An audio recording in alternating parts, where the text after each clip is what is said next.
Assalamualaikum warahmatullahi wabarakatuh. Perkenalkan, nama saya Muhammad Arif Diman dengan NIM 2400318. Di sini saya akan menjelaskan konsep penting dalam Islam. Yang pertama itu hakikat manusia.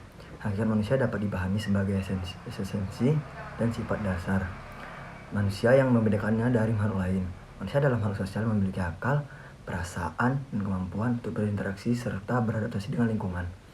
Dalam konteks spiritual, manusia diciptakan oleh Allah dengan tujuan untuk beribadah dan menjadi khalifah di bumi. Seperti yang saya buat kemarin, sinopsis film dalam film yaitu film Kartini. Contoh-contohnya menceritakan perjuangan hidup Kartini untuk memperjuangkan hak-hak perempuan di Indonesia pada akhir abad ke-19. Melalui karakter Kartini, film ini menggambarkan hakikat manusia yang berani melawan ketidakadilan sosial dan norma patriarki. Kartini berjuang untuk pendidikan dan kesetaraan, menunjukkan bahwa manusia memiliki potensi untuk mengubah keadaan demi kebaikan. Materi selanjutnya itu hakikat agama. Hakikat agama adalah sistem kepercayaan memberikan pedoman moral dan spiritual bagi umatnya. Agama mengatur hubungan antara manusia dengan Tuhan, diri sendiri, dan sesama. Dalam agama terdapat nilai-nilai yang membimbing individu untuk menjalani kehidupan yang bermakna dan bertanggung jawab. Contoh-contoh dalam kehidupan sehari-hari yaitu seperti misalnya praktik sholat 5 waktu dalam kehidupan sehari-hari. Seorang muslim bukan hanya sebagai kewajiban ibadah, tapi juga sebagai bentuk disiplin dari untuk pengingat akan kehadiran Tuhan. Hal ini mencerminkan hakikat agama yang mengajarkan pentingnya pengabdian dan hubungan spiritual. Materi yang ketiga yaitu Al-Quran sebagai sumber utama ajaran Islam. Al-Quran adalah kitab suci yang berisi wahyu Allah yang diturunkan kepada Nabi Muhammad sebagai sumber utama ajaran Islam. Al-Quran mencakup petunjuk hidup, hukum, dan etika. Ia menjadi referensi utama dalam menentukan nilai-nilai kehidupan yang sesuai dengan ajaran Islam.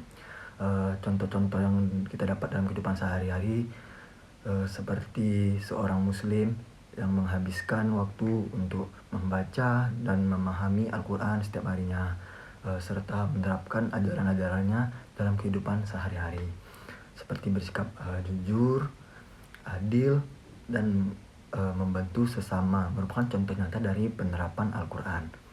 Baik, materi yang keempat adalah sunnah dan ijtihad sebagai sumber ajaran Islam setelah Al-Quran. Sunnah adalah praktik dan ajaran Nabi Muhammad yang menjadi contoh bagi umat Islam. Sementara itu, ijtihad adalah usaha untuk menggali hukum dari sumber-sumber syariat. Ketika tidak ada ketentuan yang jelas, keduanya berfungsi untuk menjawab tantangan dan perubahan zaman dalam konteks kehidupan modern. Contoh yang dapat kita ambil dalam kehidupan sehari-hari, seperti kita dalam situasi yang tidak diatur secara eksplisit dalam Al-Quran atau sunnah-sunnah. Seorang ulama mungkin melakukan ijtihad untuk menentukan hukum terkait teknologi baru seperti penggunaan media sosial. Di sisi lain, mengikuti sunnah Nabi dalam berperilaku seperti berbagi makanan dengan tetangga, mencerminkan penerapan ajaran Islam dalam kehidupan sehari-hari. Materi yang selanjutnya itu tentang akidah. Akidah adalah pokok-pokok kepercayaan yang harus diyakini oleh seorang muslim, termasuk iman kepada Allah, malaikat, kitab-kitab, rasul, hari kiamat, dan takdir. Akidah menjadi dasar bagi seluruh ajaran dan praktik dalam Islam. Dalam akidah saya mensinopsis dalam film Ayat-Ayat Cinta 2 yang ada beberapa contoh dalam film ini, seperti karakter Fahri menunjukkan keteguhan iman dan keyakinan dalam menghadapi berbagai ujian hidup.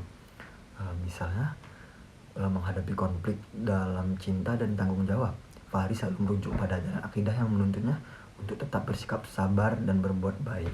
Materi yang terakhir yaitu syariah. Syariah adalah hukum Islam yang mengatur tingkah laku dan kehidupan umat Islam, mencakup aspek ibadah, muamalah, dan akhlak. Syariah bertujuan untuk menciptakan keadilan dan kesejahteraan bagi masyarakat.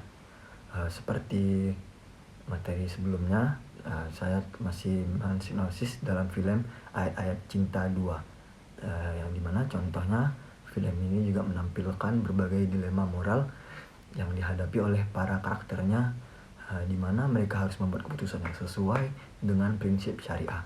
Misalnya saat Fahri harus mempertimbangkan hubungan dan tanggung jawabnya. Ia berusaha untuk mengambil keputusan yang adil dan sesuai dengan ajaran Islam.